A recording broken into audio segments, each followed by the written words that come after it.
Hey guys, welcome back for chapter 19 of Book Scavenger.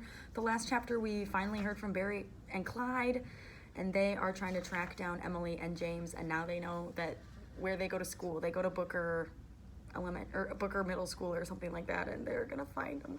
So I'm very excited to read this. All right, here we go, chapter 19. Even though the guest user hadn't known the right details about her book, Emily still felt uneasy. "You okay?" James asked. "Yeah, just..." The person had specifically said they were looking for a book with 3 stories, and Mr. Griswold only had 1. Still, it rattled her to have someone else insist the gold bug was his or hers. "That was just weird," she said. James nodded in his agreement. "But we did find out the first clue."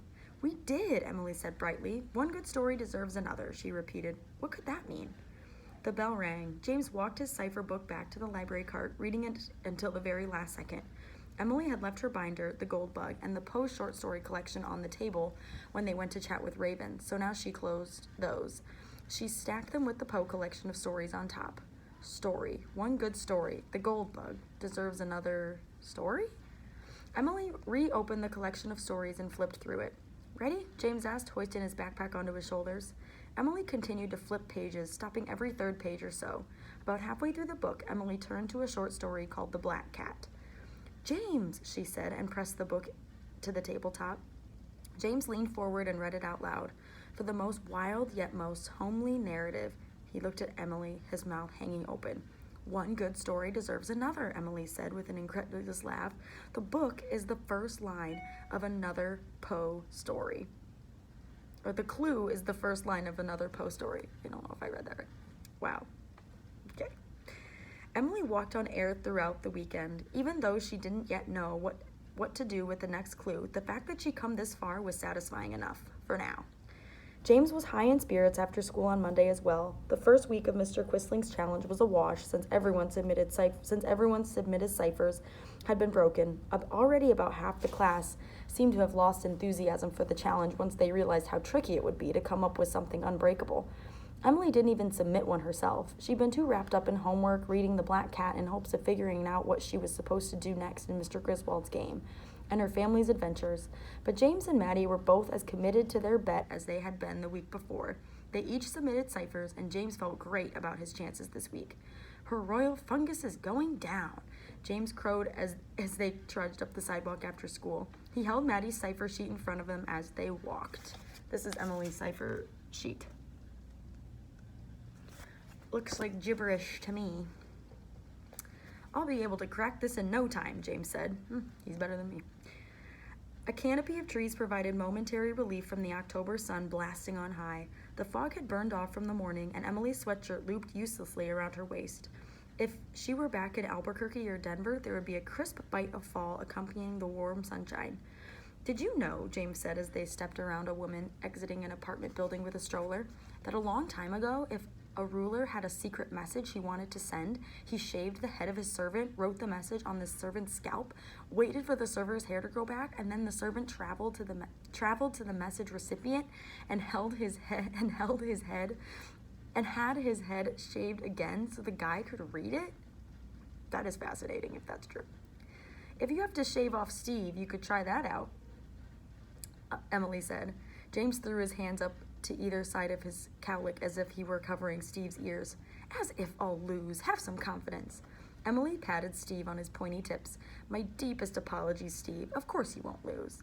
"Those guys might have spent their whole life going back and forth with messages on their heads, like having a living piece of notebook paper," James said. They approached Hollister's bookstore. His window display, homage to Bayside Press, was still in place. Emily stopped and peered inside through a gap between the 2 books. "Hollister's in there talking to someone. Do you think he might help us with the Black Cat clue?" "Can't hurt to ask. He knew a lot about Poe last week." They pushed open the door just in time to hear the customer say, "You said the Welty would be in. I came all the way across the city." Sparse strands of ginger hair gripped the irate customer's balding head like a claw. James stopped short, Emily right behind. This was the same man who had been in Mr. Griswold's office last week. "What is he doing here?" James whispered to Emily. No, now, Hollister was saying. "I said I'd found the Welty we discussed. I wish you had called first, Leon. I know I don't know what else to tell you.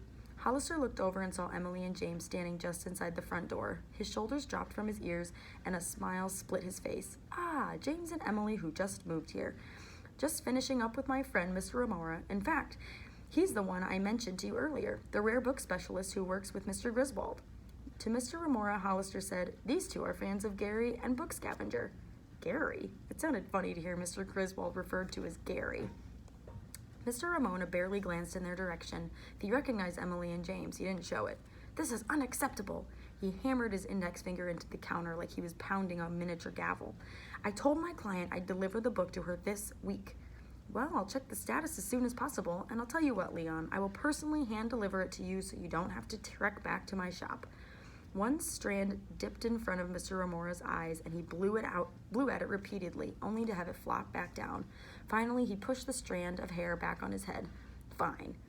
Emily and James leaned against the counter, waiting for their turn to talk to Hollister. A tray filled with magnetic poetry sat beside a rack of bookmarks. Emily and James pushed around words while they waited. Ferocious, fish, eyeball. It reminded Emily of first discovering Mr. Griswold's hidden words in the gold bug. Hollister pulled a pen from the mug by his register.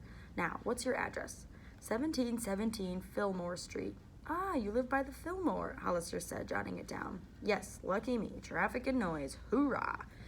Hollister clamped his mouth shut and focused on writing the address, drawing a long inhale of breath through his nose. When he finished, he tucked the notepad with the address onto a shelf under the counter and turned to Emily and James. So what brings you kids in here today? More book scavenging? Oh, Emily glanced at Mr. Remora. He was sorting through a pile of books on Hollister's counter. We wanted to ask you about the black cat. The black cat, Hollister hooted. Haven't thought about that place in years. That's where I met Furlinghetti. No, James interjected. It's not a place. We're talking about... His voice trailed off as he and Emily looked at each other. There was a place called the Black Cat. Maybe that was what the clue was telling them to do. Go to the Black Cat. Mr. Remora slapped his hand on the counter 3 times. Hollister, we're not done here. I'd like these rung up. He waved to the small stack of books he'd sorted from the original pile. And what about that carver you had last month? Is that still here? I believe so. Let me go check the stacks. Hollister gave the kids an apologetic smile. I can answer your questions in 2 shakes of a lamb's tail. Emily nudged James. We can look it up online, she said.